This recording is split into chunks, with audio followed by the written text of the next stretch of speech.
5ই আগস্টের পর আমরা একটি সুন্দর বাংলাদেশ দেখার জন্য অপেক্ষায় ছিলাম, কিন্তু আমরা কি দেখছি, কি হচ্ছে বাংলাদেশে, এটা বাংলাদেশের সকল মানুষ জানি এবং দেখছি।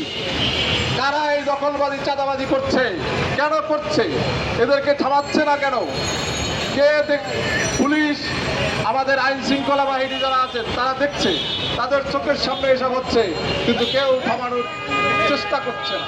আমরা কারো থামানোর চেষ্টা করতে দেখতেছি না। জনাব স্বরাষ্ট্রমন্ত্রী, আপনি কি করছেন? আপনার দায়িত্ব হলো বাংলাদেশের মানুষের আইন শৃঙ্খলা নিয়ন্ত্রণ করা। আপনি কি আইন শৃঙ্খলা নিয়ন্ত্রণ করতে পারছেন না। আপনি সম্পূর্ণ ব্যর্থ। এই ইন্টারিম সরকার, আমরা এত আন্দোলনের মাধ্যমে, এত জীবনের মাধ্যমে এই সরকারকে আমরা সবাই মিলে দায়িত্ব দিয়েছিলাম যে বাংলাদেশটাকে আপনারা সুন্দর করে গড়ে তুলবেন, আমরা যেন ভবিষ্যতে আর এইভাবে জীবন দিয়ে আন্দোলন করে কোনো স্বৈরাচারের পতন না করতে হয়। কিন্তু আপনারা কি করেছেন? আপনারা কি পেরেছেন? আমি এক কথায় বলবো, পারেননি। আপনারা ব্যর্থ হয়েছেন। আপনারা না পারলে আপনারা চলে যান, আপনাদেরকে দরকার নাই। এভাবে তো চলতে পারে না দেশ। আর আইন শৃঙ্খলা বাহিনীর কথা আমি কি বলবো, তাদের চোখের সামনে এসব হচ্ছে।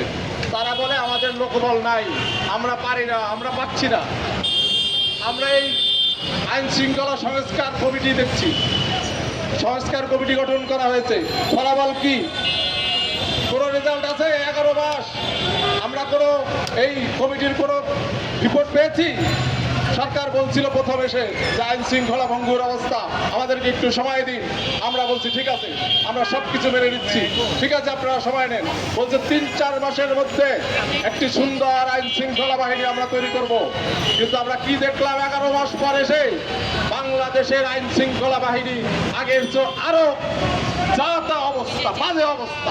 নাগরিকত্ব আপনাদের সুপরামর্শ প্রদান করেছে, বিএনপিও আপনাদেরকে বলেছে এই সরকার ব্যর্থ হোক, সেটা আমরা চাই না।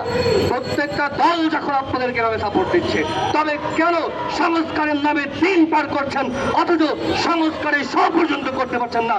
এই প্রশ্নের উত্তর আপনাদেরকে দিতে হবে, ইন্টেরিয়াম আপনাদেরকে দিতে হবে। আমাদের বিরুদ্ধে যদি আমাদেরকে সেই রকম ভাবে রাস্তায় দাঁড়াতে হয়, আগামীতে যদি 5ই আগস্টের মতো কোন অভ্যুত্থান আপনাদের বিরুদ্ধে সংগঠিত হয়, তাহলে খুবই দুঃখজনক, খুবই হতাশা।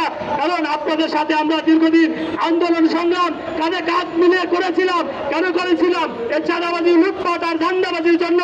আজকে জনাব তারেক রহমান, আপনি বিদেশের মাটিতে আছেন, আপনি দেশে আসুন, দেখে যান আপনার জাতীয়তাবাদী দল বিএনপির নাম ভাঙিয়ে কারা বাংলাদেশের চাঁদাবাজি, ধান্দাবাজি সারা বাংলাদেশের মানুষের উপর জুলুম করছে। পুরান ঢাকায় কিভাবে একজন মানুষকে বিভৎসভাবে হত্যা করেছে, আমরা যেভাবে দাঁড়িয়েছি সেই হত্যার বিরুদ্ধে, সেই হত্যাকাণ্ডের সঠিক বিচারের দাবিতে আমরা আগামীতে যে দল, যে সংগঠন, যে ব্যক্তি অপরাধ করবে, অন্যায় করবে, জুলুম করার চেষ্টা করবে, আমরা তার বিরুদ্ধে রুখে দাঁড়াবো।